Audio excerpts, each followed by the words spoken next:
Hi guys. So I was trying to take a live session for that, but I think OBS में कुछ issue चल गया था बहुत, and after almost 40 minutes I need to end it. So then I thought I should record it. All right. So quant questions we have done on the same day, if you remember. If you have not watched that video, you can watch on the same channel. All right. Although yesterday also we have done the repetition of that by Bharat sir. है ना? Now, DI questions, I have given two answers for that, and on the same day. Then I thought कि अब we have the response sheet तो पूरा discuss कर लेते हैं with DI and LR also, है ना? LR अभी तक डिस्कस नहीं हुआ है शायद. Okay, this is my brief introduction. You can join the Telegram channel given below. The first question. Too much information and too much graphs were given, right? This is called scattered bar graph. इसका scattered graph, sorry, है ना? ये आपका bar graph है. This is called candlestick, right? तो ये काफ़ी तरह के आपको गिवन थे. What was the question? The three graphs given below captures relationship between economic and social activities and subjective wellbeings. Graph one captures the relationship between GDP per capita and satisfaction with life. तो GDP per capita versus satisfaction with life आपको given है. Scattered bar graph दिया हुआ है of the different countries and 4 islands, G, R, ND and C. In any scattered bar graph, bar mind में आ रहा है. In any scattered graph, this line is the trend line. ठीक है, कि वो जो ग्राफ है वो कैसे बिहेव कर रहा है, क्योंकि स्कैटर्ड में तो आप कैप्चर नहीं कर सकते हो, है ना, अनलाइक अदर्स. ओके, तो ओवरऑल जो स्कैटर्ड हुआ है उसका इफेक्ट मतलब ये है basically. Correct, this is the trend line, how it is effecting. अच्छा, इसमें जो 4 आइलैंड्स हैं that is given like this, है ना, वो अलग से दिए हुए हैं. ऐसे किसी भी क्वेश्चन के अंदर कैलकुलेशन इंपॉर्टेंट नहीं होता है उतना, है ना. Observation is more important. Okay, वो ध्यान रखा करो हमेशा. जेड पहले भी ऐसे क्वेश्चन दिया हुआ है, तो इसमें कोई नई बात नहीं हुई इस साल. Graph 2 captures 3 different measures of subject wellbeing, satisfaction with life, affect balance, momentary effect across the 4 ends. तो ये आर, जी, एन, डी और सी का आपको सेटिस्फैक्शन विद लाइफ गिवन था, अफेक्ट बैलेंस गिवन था, मोमेंट्री इफेक्ट गिवन था, ESM and index of monetisation given था. ठीक है. Graph 3 captures the different levels of 13 socio economic activities across the 4 island. अच्छा, बाकी जो डेटा है वो केवल 4 आइलैंड्स के लिए है. ओके. अच्छा, इसमें ये भी गिवन था आपको कि life satisfaction and satisfaction with life is the same. Although question में कहीं पर भी लाइफ सेटिस्फैक्शन नाम का वर्ड गिवन नहीं था, है ना. Momentary effect is the mood captured at various points in a day over several days. ESM is expressed sentiment method. Index of monetization is percentage of table fish sold outside the islands. N is the number of respondents to the surveys. ठीक है, जो given है आपको, कितने लोगों ने सर्वे में participate किया, that is given to you. इसका कोई लेना देना नहीं है किसी भी क्वेश्चन के अंदर. ठीक है, too much extra information was given. Third graph आपके पास ये था. So for the 4 islands R, G, ND and C, for different things आपको गिवन था कि social economic activities, life, harmony, pleasant activity, nature, substances, ये सब का आपको गिवन था कि क्या बन रहा है. Now this is radar graph, right.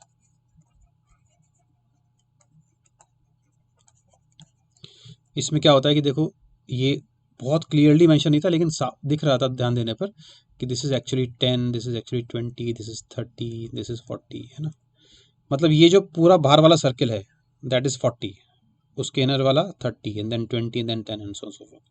For example, जैसे यहाँ पर अगर आप प्लेजेंट एक्टिविटी का डेटा निकालना चाहो तो this is slightly less than 30, तो I can take it as 28. ठीक है, I can take this as a 6. Again the graph is not very scaled, okay, because जैसे ये आपका 10 है तो फिर यहाँ तक 10 होना चाहिए, लेकिन फिर एक्चुअली यहाँ पर मिड पॉइंट 0 होता है, तो ये तो काफ़ी गैप है. सो बहुत स्केल्ड ग्राफ नहीं था, तो काफ़ी प्रॉब्लम थी इसके अंदर. क्लियर है. तो ये क्वेश्चन भी आपने किए होंगे इस तरह के ग्राफ के. क्वेश्चन पे आते हैं, क्या बोल रहा था वो. अच्छा, जो लाइफ एक्सपेक्टेंसी शायद इसकी बात चल रही थी, ये इंपॉर्टेंट, मतलब एक पॉइंट यहाँ पर मिसिंग था जो शायद बाद में क्लिक हुआ है ना। फर्स्ट क्वेश्चन ऐसा था जो डेफिनेटली करने वाला था, if you know the graphs, है ना, तो ये तो पक्का ही है। तो इसमें बेसिकली जो पूछ रहा है, which of the following will best capture the relationship between GDP and life expectancy, I just need to focus on this trend line. ये ट्रेंड लाइन किसका ग्राफ है? डेफिनेटली इसका नहीं है, डेफिनेटली इसका नहीं है, डेफिनेटली इसका नहीं है। या तो log x होगा या e की पावर x होगा। अब e की पावर x तो एक्सपोनेंशियल फंक्शन है, तो ये तो ड्रेस्टिकली इंक्रीज करता है बाद में, है ना, ऐसा कुछ चलता है ये। log x looks like this, तो क्लियर है अभी बेस्ट कौन सा है? log x। इसका आंसर मैंने आपको उस दिन भी बताया था, राइट, एक का आंसर log x था, करेक्ट है। चलिए दूसरे पे आते हैं। Which of the following about the four islets can be best inferred from the graphs? First information, whenever affect balance increases, satisfaction with life decreases। affect balance जब भी increase होगा, सेटिस्फैक्शन विद लाइफ डिक्रीज होगा। Let's check, यहाँ से यहाँ आने में हल्का सा इंक्रीज हुआ है, लेकिन सेटिस्फैक्शन ऑफ लाइफ मतलब डिक्रीज कब होता? जब ऐसा ग्राफ बन जाता है ना, more focused toward zero, but ऐसा तो नहीं हुआ है ना, ऑलमोस्ट शायद तो थोड़ा ऊपर ही चला गया है, तो पहली बात गलत हो गई। Second, whenever pleasant activity increases, satisfaction with life decreases। ये सेकंड ग्राफ की बात चल रही है, थर्ड ग्राफ की। जब भी प्लेजेंट एक्टिविटी इंक्रीज होगी, ये बात चल रही है, तो सेटिस्फैक्शन विद लाइफ डिक्रीजेस, मतलब ये, ठीक है। चलो यहाँ देखते हैं, एन डी से आर देख लेते हैं। प्लेजेंट एक्टिविटी काफ़ी इंक्रीज हो गई, सेटिस्फैक्शन विद लाइफ यहाँ पर इतना है, और यहाँ पर हल्का सा ऊपर हो गया है, लुक क्लोजली, नियर टू 10, थोड़ा सा बढ़ गया है, तो इंक्रीज हुआ ये तो सेकंड पॉइंट भी गलत हो गया, बिकॉज ये कहता डिक्रीज होगा, ये बात तो नहीं हुई, तो first two wrong. Whenever religion increases, satisfaction with life decreases. जब भी रिलीजन बढ़ेगा तो सेटिस्फैक्शन विद लाइफ डिक्रीज होगा। रिलीजन है हमारे पास, ये कहाँ कहाँ बढ़ा है वो देखते हैं। ओके, फर्स्ट सेकंड ग्राफ में रिलीजन थोड़ा सा बढ़ा है, देखो यहाँ पर ये 10 से कम है और यहाँ 10 हो गया, तो क्या होना चाहिए? Satisfaction with life decrease, satisfaction with life decrease हुआ क्या? हल्का सा लग तो रहा है, ये थोड़ा सा ऊपर है, हल्का सा नीचे आ गया, तो पहली बात यहाँ तो बात ठीक लग रही है ये, और भी चेक करते हैं। लेकिन रिलीजन और कहाँ इंक्रीज हुआ है? फर्स्ट और थर्ड में तो मुझे सेम सा ही लग रहा है, तो डेटा चेक ही नहीं कर सकते हम। फर्स्ट और फोर्थ में अगर हम देखें तो भी रिलीजन इंक्रीज हुआ है, और सेटिस्फैक्शन विद लाइफ डिक्रीज हो गई है।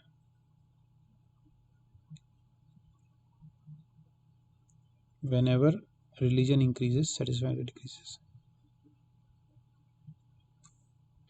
ठीक है, तो यहाँ वाली बात भी ठीक बन रही है ना। अब चेक करते हैं इसके अंदर, रिलीजन कहाँ से कहाँ बढ़ा? यहाँ से यहाँ आने में रिलीजन बढ़ गया, satisfaction with life almost same ही है, डिक्रीज तो नहीं हुआ।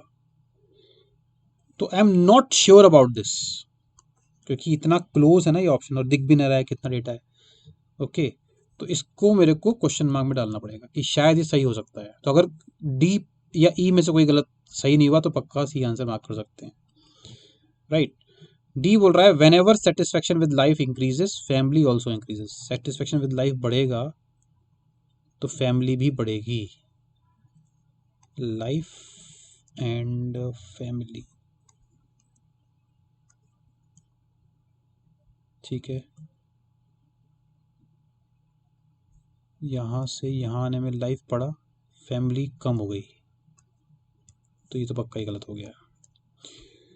ई बोल रहा है index of monetisation varies maximum in ND. यहाँ हम बात करेंगे इस गैप की, है ना। तो यहाँ ये ऑलमोस्ट 10 से 80 से थोड़ा सा कम ही है, 75 टाइप का हुआ है, 65 का इंक्रीज़ हुआ है यहाँ पर, ये वैसी कम है। ये आपका 20 से 100 हो गया, 80 का इंक्रीज़ है, ये वैसी कम है। तो हाईएस्ट किस में हुआ है? एनडी में हुआ है। और यही वाली बात चल रही थी यहाँ पे, मतलब ये पक्का सही हो गया। We had a doubt with C, but क्योंकि ई इज़ डेफिनेटली करेक्ट तो मैं इसको बोलूँगा ये बात गलत होगी। अब क्लियर? ठीक है। Next, which of the following site has the highest fishing to economic ratio? Fishing to economic ratio की बात चल रही है। यहाँ पर फिशिंग छोटा है, इकोनॉमिक बड़ा है, 1 से छोटा है। फिशिंग छोटा है, इकोनॉमिक बड़ा है, 1 से छोटा हो गया। यहाँ फिशिंग बड़ा है, इकोनॉमिक छोटा है, यहाँ भी फिशिंग बड़ा है, इकोनॉमिक छोटा है। इन दोनों में से एक आंसर होगा। तो या तो आंसर आर है या आंसर एनडी है। ठीक है। यहाँ पर कितना कैलकुलेट करें इसको? ये हल्का सा ऊपर है, यहाँ कहीं आ रहा है ना। तो अगर इसको मैं 5 पार्ट में डिवाइड करूँ तो ये ऑलमोस्ट 12 है ये, and this is slightly less, तो ये 8 हो गया। तो 12/8 यहाँ पे अप्रॉक्सीमेटली 1.5 आ रहा है। यहाँ पर फिशिंग देखेंगे तो it is slightly more than middle, मतलब मिड पॉइंट यहाँ बनता है, उससे हल्का सा ऊपर है, 10 और 20 के बीच में। तो इसको मैं 16 ले सकता हूँ, और ये थोड़ा सा नीचे है तो इसको मैं 14 ले सकता हूँ। तो ये तो क्लियर दिख रहा है कि ये तो छोटा ही होगा, है ना। 8/7 हो गया। तो clear cut are is the answer. ठीक है। नेक्स्ट सेट पे आते हैं, जो एम्बिग्यूअस सेट था। This is a wrong set, data inconsistent. Question क्या था आपके पास? टोटल कंफर्म केसेस थे आपके पास, positive Covid positive cases total इतने थे, उसमें से जेंडर वाइज डिस्ट्रीब्यूशन ये है। 235 ऐसे जिनका एज वाइज, जिनका एज नहीं पता, है ना। 235 लोगों का एज नहीं पता है। ऐसे ही जेंडर वाइज डिस्ट्रीब्यूशन ये है कि टोटल में से इतने फीमेल हैं, इतने मेल हैं, और इतने का जेंडर नहीं पता है। ठीक है। अब पहला पॉइंट तो ये, अगर मैं डेटा पे नहीं भी जाऊँ तो इन सब का ऐड करके ये आना चाहिए, जो आप चेक कर सकते हो आ भी रहा है। बहुत कैलकुलेटिव सेट था, करने लायक नहीं है डेफिनेटली। तो इसके according I can calculate this and this, कि इसमें से इन सबको माइनस कर दूं तो ये आएगा, इसमें से इन सबको माइनस कर दूं तो ये आएगा। इतना करना पड़ेगा इसके लिए। और ऐसे ही फिर मैं 235 में से इन दोनों को माइनस करके ये निकाल सकता हूँ, and similarly this minus this can be calculate all this, है ना। तो ये पूरा डेटा हम निकाल सकते हैं। ठीक है, वो आ जाएगा ये, और ये करना पड़ेगा क्वेश्चन एग्जाम में। ठीक है। तो मैंने तो ये देखते ही छोड़ दिया था। दूसरा पॉइंट ये भी गड़बड़ था कि ये जो इन्फॉर्मेशन गिवन थी ये बड़ी एम्बिगियस थी, इसमें मल्टीपल प्रॉब्लम्स आई फेस्ड। क्या क्या इश्यू हुआ बता देता हूँ। पहला problem, in the unknown age category, इस कैटेगरी के अंदर ratio of males and females, ratio of males and females to total unknown cases, मतलब दिस। अब ये इंडिविजुअल बात चल रही है या प्लस करके बात चल रही है? एक तो पहला ये डाउट कि ये फीमेल अपॉन टोटल और मेल अपॉन टोटल बोल रहा है, राइट, या फिर उनको सम करके बोल रहा है। चलो इसके बाद डिस्कस करते हैं। Is equal to same of male and female all to total this, मतलब अगर मैं इंडिविजुअल बात करता तो 88/235 is equal to this upon this, and 118/235 is equal to this upon this. तो इंडिविजुअल तो बात इसलिए गलत है क्योंकि ये बात बताओ, ये वैल्यू इससे बड़ी है, 88 अपॉन दिस और 118 अपॉन दिस, मतलब आप फ्रैक्शन देख रहे हो ना बेसिकली। दिस अपॉन दिस करना, this upon this equal to this upon this, इससे मैं this upon this equal to this upon this. तो ये इंक्रीज और ये डिक्रीज है, तो इंडिविजुअल तो सेम हो भी नहीं सकता, है ना। अब इसमें एक पॉइंट ये आ जाता है कि अननोन का जो ये है, ये इनमें से मेल फीमेल कोई भी हो सकता है, वो मुझे नहीं पता। तो ये पॉसिबिलिटी है कि इनमें से कुछ यहाँ ऐड हो जाए, करेक्ट। सो इंडिविजुअली तो मुझे नहीं लगता ये है, तो अगर इंडिविजुअली ले भी लेता, लेट से मैं कह रहा हूँ कि इंडिविजुअली है, तो कुछ लोगों ने क्या किया, इसको ए मान लिया, तो ए upon 235 is equal to this upon this, and that gives you a as approximately 125। और आप लोगों ने ये आंसर मार्क किया और आ गए, है ना। कुछ लोगों ने कमेंट भी डाला था उस वीडियो में कि 125 आंसर है क्या। मैंने आंसर इसलिए नहीं किया था because I had a doubt कि उसमें कुछ तो गड़बड़ है, सो आई एम नॉट श्योर। अभी मैं श्योर हूँ। ठीक है, अब एक बात सोचो, मतलब 125 पॉसिबल है कि नहीं। 88 मतलब क्या हो सकता है कि ये 29 जिनका जेंडर नहीं पता मुझे, सपोज अगर मैं सारी फीमेल मान लूँ तो भी ये वैल्यू 117 ही होगी ना, तो उससे ऊपर आंसर हो भी कैसे सकता है। तो अगर मैं इंडिविजुअल ले रहा हूँ, female upon total is equal to female upon total, तो भी बात गड़बड़ है। और अगर मैं प्लस करके बात करता हूँ इसके अंदर कि शायद एडिशन करके बात चल रहा है, यानी कि 88 plus 118 upon total is equal to this plus this upon total, और उसमें अगर मैं मान लेता हूँ कि एक्स लोग फीमेल हैं इनमें से, तो एक्स यहाँ भी ऐड होगा, एक्स यहाँ भी ऐड होगा। In that case I can calculate x, but वो एक्स जो है उनका जेंडर मैं मान रहा हूँ कि मुझे पता है एज अ टोटल, बिकॉज मैं इन दोनों का एडिशन कर रहा हूँ ना। तो अगर मैं एक्स सॉल्व भी कर लूँ इससे, तो that gives you total number of males and females जो एडिशन ऐड हुए, है ना। बट उसमें डिस्ट्रीब्यूशन क्या है फीमेल मेल का, वो मुझे नहीं पता, तो again that can not be determined. तो दोनों तरीके से ही ये क्वेश्चन सॉल्व करने वाला नहीं बनता है, तो ये पक्का ही गलत क्वेश्चन था, इसको तो आपको रिपोर्ट करना है। ठीक है, रॉन्ग क्वेश्चन, तो बड़ी गड़बड़ थी, ये इन्फॉर्मेशन दोबारा गिवन थी, मतलब पता नहीं क्या कर रहे थे। ओके, बट अगर मैं इसको छोड़ देता, मतलब व्हाट आई डिड इज कि मेरे को ये लगा कि पहला क्वेश्चन तो गड़बड़ है, बट मैंने सोचा कि आगे भी देख लेते हैं क्या होता है।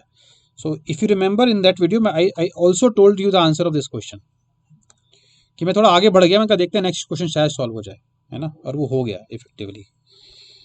इन विच age group category the percentage of female is the highest, तो मुझे दिस अपॉन दिस निकालना था, है ना। अब 88 अपॉन 235 करो, राइट, 111 अपॉन दिस करो, ये कह रहा है किस में हाईएस्ट है, किस एज कैटेगरी में। अच्छा, ये मिनिमम की बात चल रही है, बिकॉज जैसे आप अगर मैं 0 to 18 की बात करूं, वैसे ऑप्शन में नहीं, अलग बात है, but still 11147 divide by this approximately कितना परसेंट है ये देख लेते हैं, है ना। तो ये तो कुछ 50% के आसपास दिख रहा है मुझे।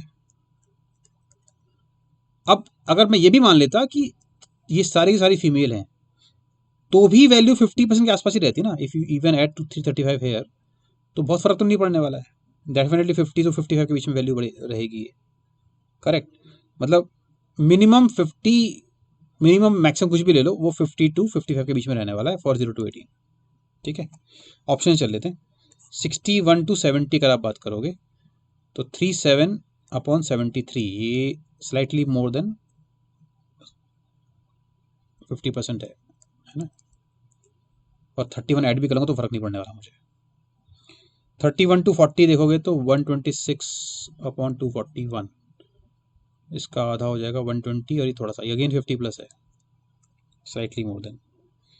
41 to 50 देखोगे तो 72 अपॉन 140, ये भी स्लाइटली मोर देन 50% है। 51 to 60 देखोगे तो 556 अपॉन दिस, तो ये भी आधा ही है यार, ये भी 50% दिख रहा है मुझे। और 81 प्लस देखोगे 12 अपॉन 220, ऑलमोस्ट 2000, 60% के आसपास है ये, मोर देन 60% एक्चुअली। तो क्लियर कट आंसर इसमें ई था, तो ये क्वेश्चन तो डेफिनेटली करने वाला था, है ना। इसका आंसर मैं आपको ये बताया था, if you remember. Next, which of the following is true for the unknown gender category. Unknown gender category के बारे में क्या पता है।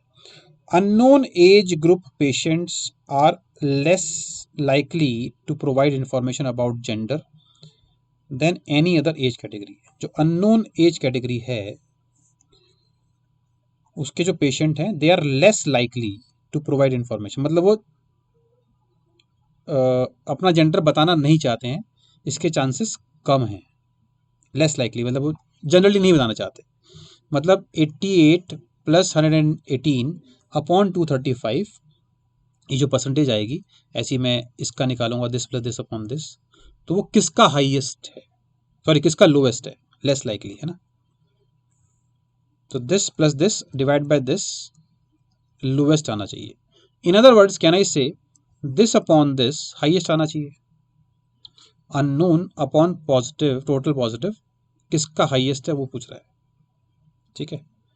तो मुझे इस कॉलम को और इस कॉलम को ध्यान देना है और ये चेक करना है किस में हाईएस्ट आ रहा होगा।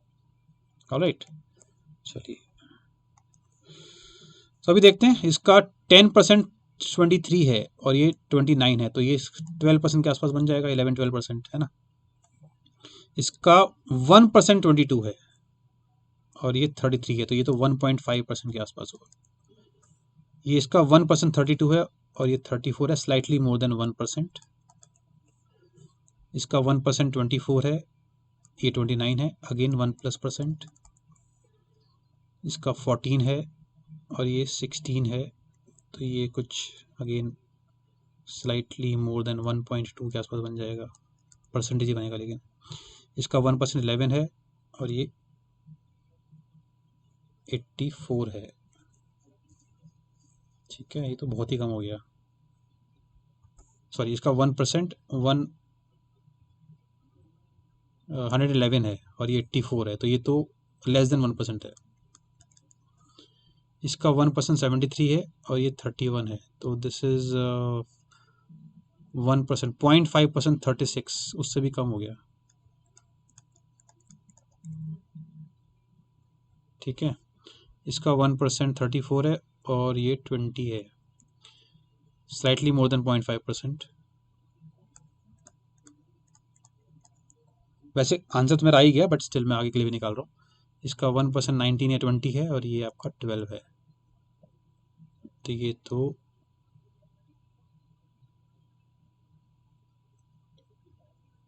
1% का आधे से भी ज़्यादा ही, ठीक है। 13, 31, 30, 62, 62, 20 का आधा, 0.5% के आसपास ही है ऑलमोस्ट, राइट। पहला चेक करते हैं। Unknown age group patient are less likely, तो ये सही बात है। अननोन का ये वाला परसेंटेज हाईएस्ट आ रहा है, मतलब वो वाला परसेंटेज लोवेस्ट आएगा, तो दिस इज करेक्ट।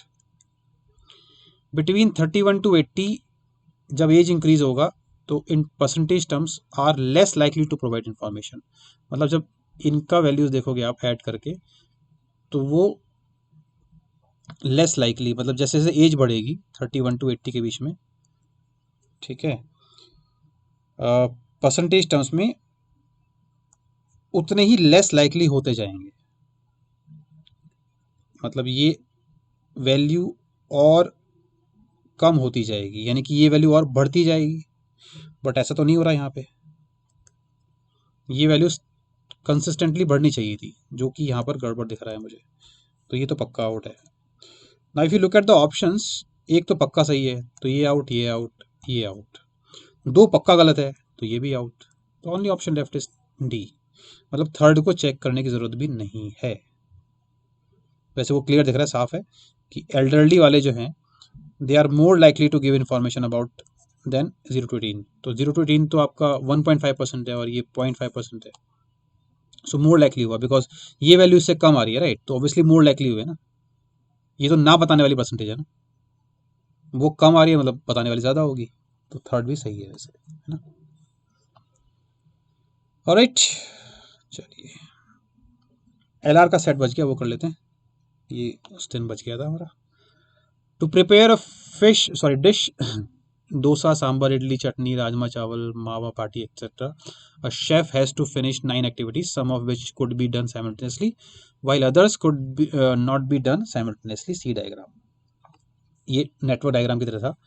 तो एक्टिविटी ए हो गई, अभी दो पैरेलल एक्टिविटीज़ हैं, बी के बाद डी, डी के बाद ई, ई के बाद एफ, सॉरी बी के बाद डी, उसके बाद एफ, उसके बाद जी कर सकता हूँ, फिर आई बनेगा। जबकि सी ई एच इसी ऑर्डर में जाएगा, लेकिन ये और ये एक्टिविटी पैरेलल चल सकते हैं।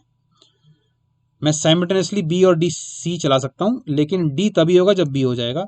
ऐसे ई तब होगा जब सी हो जाएगा, एफ तभी होगा जब डी हो जाएगा, है ना। तो ये इस तरह चलना है। However, based on the past data, the chef had an idea about approximate time taken to complete each activity. उसको पता है ये टाइम कितना लेगा करने में। He had noted down the best, the worst, and the most likely time to finish each of the 9 activities. Okay, वो table में गिवन है आगे। Further, the chef realized that the frequency of occurrence of most likely is 66.6%. Of pessimistic and optimistic, though both are 16.66% respectively. Diagram below shows the activity involved in the optimistic this and time indicated in minutes is the table given below. तो ए activity को finish करना है तो optimistic time 1 है, pessimistic भी 1 है और most likely भी 1 है, तो टेंशन ही नहीं है इसके अंदर। बी में 1/6 चांसेस हैं, ये 1/6 हो गया राइट, ये 1/6 है और ये 2/3 है। 1/6% चांसेस में 2 मिनट में हो जाएगा, 1/6 चांस में 3 मिनट में हो जाएगा और 2/3 चांसेस हैं कि 3 मिनट में होगा। ऐसी सबका गिवन है राइट। चलिए पहला क्वेश्चन क्या था, the expected time to prepare the dish is weighted average of optimistic, pessimistic and most likely time. Expected time जो है वो वेटेड एवरेज के बराबर है। तो which of the following is the expected wait time to chef to communicate to the customer, क्या बताया वो टाइम कितना है। तो देखो इसका मैंने क्या किया कि वेटेड एवरेज निकाल लिया। कैसे निकाला कि टोटल मान लिया 6, तो ये 1 हो गया, ये 1 हो गया और ये 4 हो गया। So what it is, first multiply by 1, second multiply by 1, third multiply by 4 and सबको ऐड करके डिवाइड बाय 6 कर दिया। तो ये तो 1 ही आएगा, उसमें डाउट ही नहीं है। ऐसे यहाँ पे क्या हुआ, ये इंटू 1 करके 2 आ जाएगा, ये इंटू 1 करके 3 आ जाएगा, ये इंटू 4 करके 12 आ जाएगा, 12 + 5 हो गया 17, 17/6 करोगे तो वो 2.83 आ जाता है। सिमिलरली ये इंटू 1 10 हो गया, ये 13 हो गया और ये 48 हो गया। तो this plus this plus this upon 6 करोगे तो 11.83 आ जाता है। ऐसे ये पूरा चल रहा है। So this is how we calculated the weighted average. ठीक है, चलिए अब लेकिन अभी मेरे को एक्टिविटी पे ध्यान देना है। तो ए में लगा 1 मिनट, कलर चेंज कर लेता हूँ,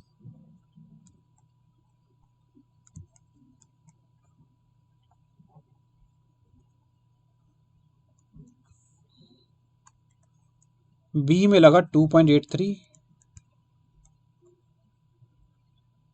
डी में लगा 5, एफ में लगा 1, जी में लगा 7.16, सी में लगा है 11.83, ई में लगा है 4.16, एच में लगा है 10.3, आई में लगा है 5। ये साफ दिख रहा है कि ये वाली एक्टिविटीज जल्दी हो जाएंगी, है ना, and it will take time. ये कितना मिलेगा आपका, 11 + 4 हो गया 15, प्लस ये दोनों मिला के 1 बना देंगे 16, 16 + 10 26, 26.3, जबकि ये तो पक्का कम होने वाला, लेकिन मेरे को तो हायर वाला टाइम चाहिए बिकॉज ये तो लेने में टाइम लेंगे ना, तो whichever is the higher time that will take. 1 minute इसका और 5 मिनट इसके, प्लस 6 हो गया, 32.3 will be the answer.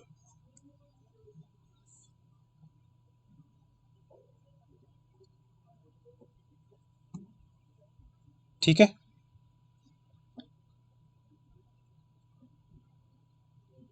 Alright, तो पहला आंसर हो गया 32.3।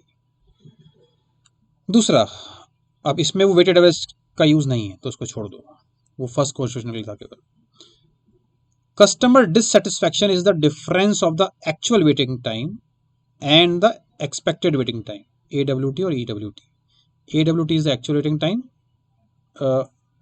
spent by the customer before being served the dish, and EWT is the of the customer is the time communicated by the chef। तो estimated कौन है, जो शेफ बताएगा और एक्चुअल जो है उसको एक्चुअल लगा। What is the minimum waiting time that the chef should communicate to minimise the dissatisfaction, उसको डिससेटिस्फेक्शन मिनिमाइज करना है। तो वो तभी हो सकता है ना कि जब AWT और EW का डिफरेंस वो मिनिमम रखे, इसका मतलब उसको EWT को मैक्सिमाइज करना है, तभी हो पाएगा। और वेटेड एवरेज में ले नहीं रहा, तो वो तभी हो सकता है जब मैं हर एक्टिविटी का मैक्सिमम टाइम लूं। इसका तो 1 ही है ना। बी का हो जाएगा 3, सी का मैं ले लूंगा 13 जो भी मैक्सिमम है, डी का हो गया 5, ई का ले लूंगा 6, इसका 1 हो गया, इसका ले लूंगा 10, इसका ले लूंगा 13, इसका 5। इसको ऐड करो कितना आता है ना, 16 + 6 22 28 29 39 49 52 ज़्यादा आ गया। अच्छा सॉरी, ये भी तो करना है। ए हो गया 1, बी है आपका 3, डी है आपका 5, एफ है आपका 1, जी है आपका 10, सी है आपका 13, ई है 6, एच है 13 और आई 5। अगेन यहाँ मैक्सिमम बन रहा है, तो 13 + 13 26, 26 + 6 is 32, 32 + 6 is 42. So answer should be D.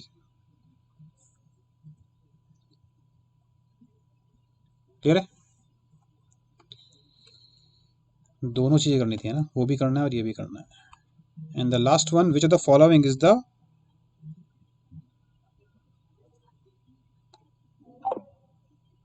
Most volatile activity for the chef.